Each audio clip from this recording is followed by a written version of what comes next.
How's it? Welcome to CannaSphere Africa, where we bring you all of the news, well, as much as we can in 25 minutes, of things happening in the cannabis industry, this crazy, exciting, exhilarating, mad industry that we're trying to build together, we hope. Coming up, we've got a lot of stuff coming up today, and this is our last episode before we go on to DSTV. Those of you who are international viewers, DSTV is a big satellite channel that comes out of Johannesburg and goes all the way across the African continent. So you'll be able to watch this program across the continent from next week, which I'm very, very, very excited about. But without further ado, let's get straight into the content. We have Noxy, who's going to be talking about what to do with your moist weed. Jeff is going to talk about freeze-drying cannabis. Dr. Gallo is talking about topicals. I'd like to bring this guy in. Come here, Barak, come here. What are the headlines? Yeah, so the cannabis bill will be out. Cannabis bill will outlaw Section 21 medical cannabis scheme. I want to hear more about that. Yeah, that is not good news at all. Especially for the people that have gone out and set up these Section 21s. Yeah. Mpondo land farmers slammed the bill's commercial use clause as a red herring. Okay, let's see what happens to that. Fields of Green for All says that the bill's Rasta clause is unconstitutional. Yeah. And Labat's Eastern Cape Grow operation produces 1 ton of high THC flower to export to Australia. That's good news. Let's get our cannabis out of the country and bring in the revenue from the developing countries so we can eat. Yeah. Anyway, on that note, Brett, over to you for the news in Limpopo.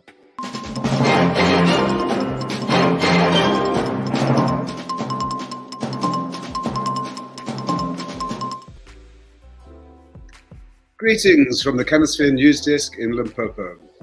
The Cannabis for Private Purposes Bill is proving to be more problematic every time it's amended. This week's show takes the form of a parliamentary sketchbook of last week's Portfolio Committee meeting, which heard the final public input on the bill. Let's kick off with Cannabis Development Council of South Africa Chair Gareth Prince, who told MPs that the bill in its current form was constitutionally defective. Now, even in respect of the proposed amendments that is the focus of today's discussions, we feel that there still hasn't been adequate public participation around these. And to recall a statement that the chairperson made, that we must rush slowly. And that must be bear in mind. And instead of trying to rush this bill through Parliament, as one of the previous speakers have also said, we should rather go back to the drawing board to ensure that we do not get caught up in litigation challenges, which will most definitely be the case if the bill in its present form is being put forward by this committee. Ricky Stone of the Mzumvubu Farmer Support Network was even harsher, particularly around lawmakers fudging the so-called commercial use clause. The term adult use is far more preferable than recreational. Many adults use cannabis for purposes other than recreational use, so that term should, with respect, be retired. So, of course, these commercial provisions are welcomed, absolutely, although it's utterly inappropriate to attempt to enable such a commercial industry through an undefined and yet to be drafted piece of natural legislation. So, with respect, again, that is a red herring of the highest order. The insertion of a commercial provision is hardly enabling anything of substance, and it appears to be a clear attempt to appease those members of civil society and indeed government itself who've called for the liberalization of adult use cannabis. And this is, of course, undoubtedly a significant market opportunity. And from a medical cannabis perspective, Teron Isaacs of Karoo Bioscience said the bill, were it to become law, would actually make all the SAPRA-registered Section 21 medical cannabis schemes illegal. And the primary restriction on medical use will remain that no one who wants to use cannabis medically, even if they have a prescription, they can't purchase cannabis. The bill still inhibits all commercial activity. Fields of Green for All's Myrtle Clark said that while she stood by the recognition given to the Rastafari religion, she asked, what about the traditional farmers of Mpondo land, whose culture has been synonymous with cannabis for generations. Why is preference given to a religion that is less than 100 years old when we have records of the use, cultivation, and trade in cannabis in Southern Africa for over 700 years? How are the enforcers of this law going to identify a member of the Rastafari religion? Will it be by the color of their skin, or will it be by their hairstyle, or will it be by their clothing? Does the committee believe that this amendment will pass constitutional muster? And to round off, Cullen and Associates lawyer Paul Michael Tichel said the committee should have listened to all the public input from way back then to craft a proper cannabis bill and not to produce the piecemeal legislation that it has now turned into. It creates a bureaucratic nightmare. It's completely unpoliceable. If I were to grow dreadlocks and start saying that I'm a member of the Rastafari religion, it would be very, very difficult for any bureaucrat, whether part of the South African Police Service or some other government department, to contradict me just because I was white and because, of other arbitrary grounds. And finally, out of Parliament, Labat Africa's Eastern Cape grow op Sweetwaters has produced 1 ton of high THC flower, which will be exported to a pharmaceutical company in Queenston, Australia.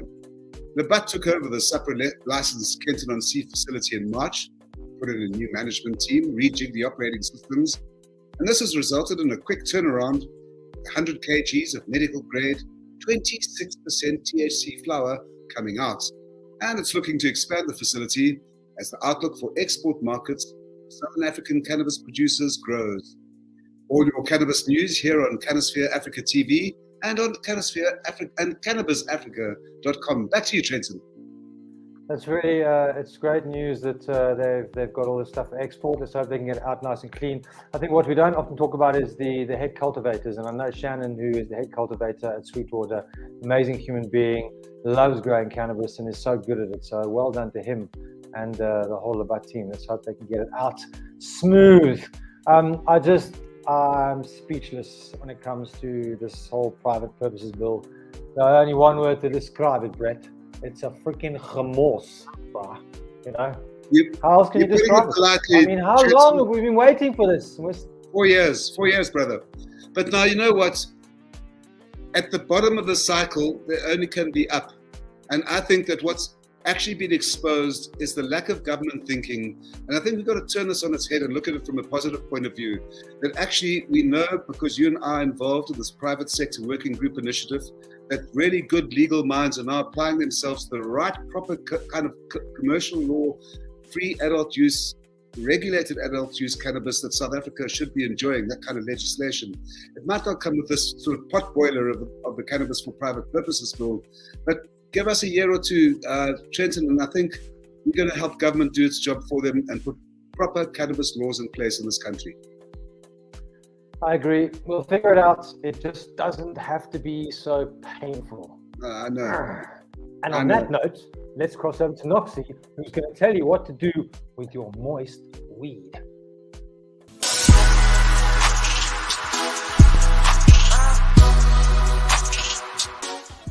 Good afternoon and welcome to the CannaSphere Lifestyle Desk with me, the Kush Queen, bringing you all things lifestyle, art, and entertainment in the CannaSphere. Now, it often happens that you find your weed is moist or it accidentally gets wet. What you do next after this discovery is weirdly not as popular as it should be.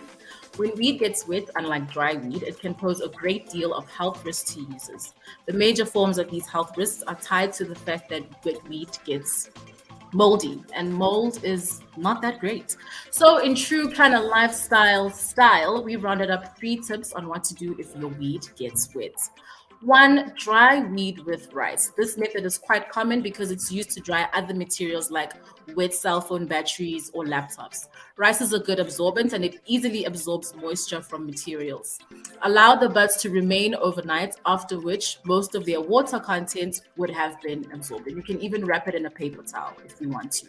Tip number 2, dry your weed with the cardboard box. Just like rice, cardboards are good absorbers. You can dry your wet weed by placing it on small cardboard cardboard, seal the cardboard, and wait for 8 hours or preferably overnight to speed up the drying process. And last but not least, tip number 3, dry your weed with a paper towel or paper bags. Paper towels and paper bags are also good absorbers. For paper towels, wrap the cannabis bud with different layers of paper towels. Store the paper towels in a cool, dry place and wait for 4 to 8 hours to complete the drying process. The same process can be repeated while using paper bags. And that's pretty much it, guys. Like, if you ever come across wet weed, that's what you do. Trenton, back to you.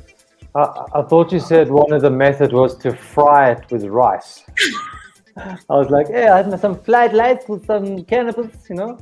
I guess you could do that, so then it would become an edible, you know. Only you, Trenton. Rice Only weed. you would hear that. Rice weed. I'm going to patent it. Get your rice weed. Huh? Cool. Thanks, Noxy. We'll catch you at the end. Speak to you later. Right now, we're going to cross over to Jeff, who's going to talk about freeze-drying cannabis. Over to you, Jeff.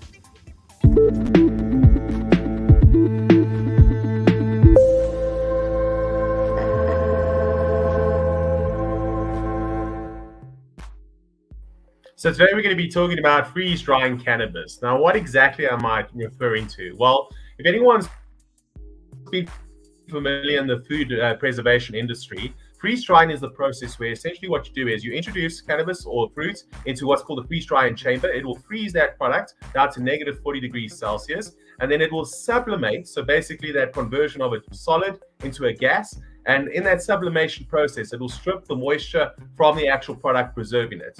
Now, why is this relevant? Well, if you've ever cured or dried and cured cannabis, you could potentially achieve this within 24 hours, making use of freeze drying. It's well established in the food industry when you buy desiccated or sublimated foodstuffs. So as for the quality, I still have to see that improve. The science is interesting, so we'll have to see what happens in terms of freeze drying. The big concern is the energy consumption when you're applying freeze drying, but let's see how the space develops in terms of preserving cannabis. Now, towards international news, I know on the show we've covered Aurora Cannabis previously shutting down their Edmond facility. We saw on Friday till today that the share price has dropped by 37%, which is substantial considering how established Aurora Cannabis is as a top 5 cannabis manufacturer or capex in Canada itself. Additionally, we've seen some merger and acquisition in Switzerland where Pure Holdings, where some might know through Pure Gene, that's essentially involved with Felbridge facility. Pure Holdings acquired majority stakes in some of the retail as well as extraction facilities in Switzerland. And then on the last point, we've seen a CBG genetic, the first registered one for the European catalog that's been loaded in Europe. So CBG is definitely getting some attention for international or registered hemp genetics. Back to you, Trenton. Thanks, Jeff. It's so interesting how the ups and downs and the waves. I read something the other day that the cost per gram of cannabis in the States has dropped by 21%. I think it was in California or the States. I can't remember. Actually, I have it written down. In the US, it's dropped by 21% in the last 12 months, which is fine. That's how things work. You know, things come in and fluctuate, and you know we're going to see that happen here, where the cost is high and it's going to come down. It'll all even itself out. But it really is quite volatile globally, don't you think? No, absolutely. I mean, I still see South Africa, Colombia, those places becoming low-cost cultivators and producers. But it is volatile in the sense that no one was really expecting Aurora to take a 37% knock over a period of 2-3 days. Drop, you know? That's massive for an established. I mean, we saw Kwanda take a beating in terms of about a week or two ago. But to see what's happened with Aurora is definitely a surprise to the established players. I think with the closing of their facility, that's really had a massive impact on investor confidence, and guys are obviously offloading shares, you know. But you know, such is the cannabis game. It will even itself out over time. Jeff, thanks. We'll see you again next time on DSTV, my brother. Look forward to that. Have a good day. Cool. Right now, we're going to cross over to Dr. Gallo, who's going to talk about topicals and cannabis. Over to you, Dr. Gallo.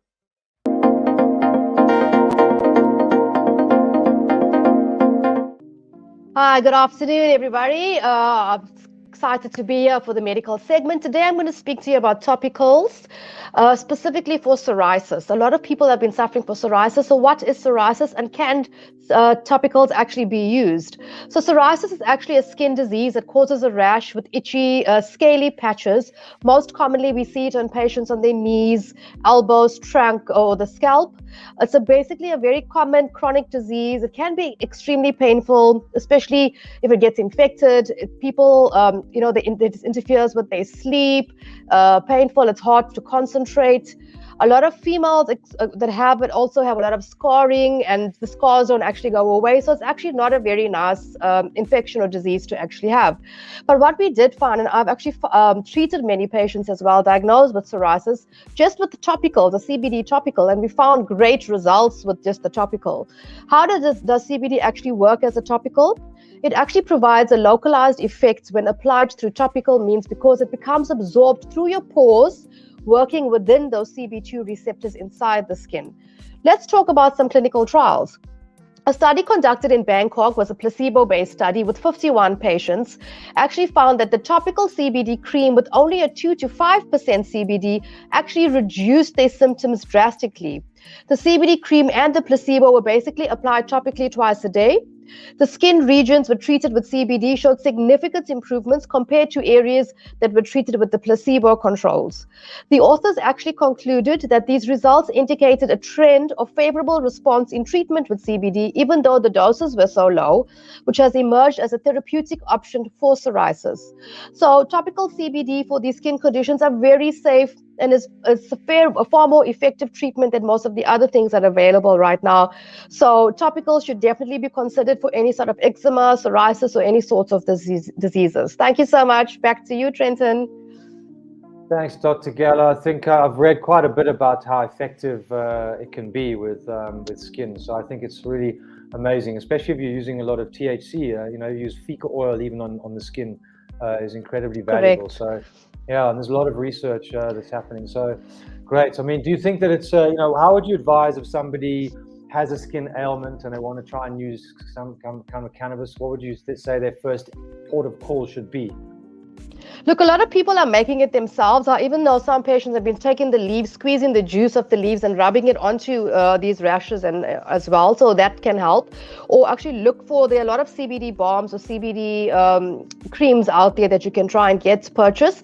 But if you're growing your own cannabis, I would suggest look on the internet, get a recipe, try and make it yourself. The easiest is to combine with coconut oil, the leaves as well. What some of the patients also do is they bathe in the leaves. They use the cannabis leaves in a nice hot bath with also Epsom salts, and that also relieves. So there's so many uses or different ways you can use the topicals, and there's a lot of information out there as well on how to make these. Like a candlelit bath, instead of like rose petals floating, I got like these weed leaves. That I can do. It works wonders. Cool. Awesome. Thanks, Dr. Gallo. Take care. Thanks so much. Thanks, guys. Ciao. Bye. Right. Brett, when are you harvesting? How is the Cannabis Cup?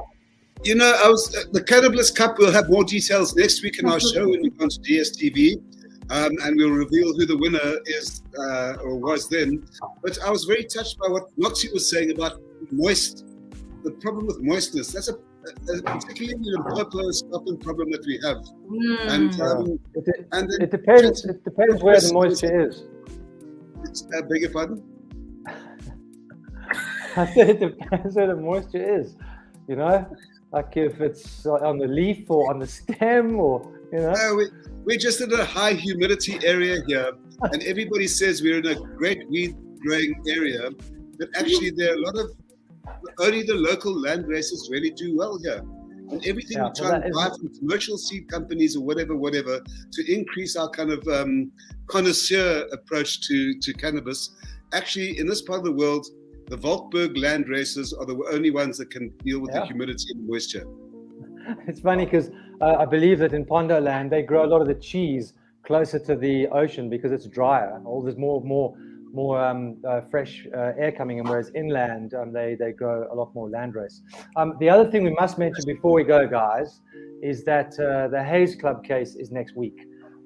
So we are really, really holding thumbs that Neil and his team pull through. It's a big deal. It's going to have a massive impact on a lot of the parts of the industry. So, good luck, my brother. Good luck with that. And for all just to give it some context, any information, news you're wanting around the Dell THC court case, which really does affect private cannabis clubs going forward, come to CannabizAfrica.com. You'll find all the news there. Yeah, absolutely. Noxy, you're looking very glamorous with your hair tonight. Oh, very glamorous. Thank you. Highlight for me today was definitely Dr. Gallow's segment. I never thought of putting cannabis leaves in a bathtub, and now I'm fantasizing about it. Oh my god! Right, guys. We'll see you next week. I love it that we learn so much every show, all of us, even together as a team. I'm such a Philistine. I apologize sincerely. Green Smoke Room, I forgot to thank them for sponsoring this month. So I'm going to say it a few times. Green Smoke Room, Green Smoke Room, Green Smoke Room. These guys are fantastic guys. I'm not just saying that. They do some really, really good work in the genetic space, and they sponsored this month. So thank you very much. And we look forward to seeing you on the big screen. Superstars, baby. Okay. Next week. Guys, have an awesome day. Peace and love. Ciao.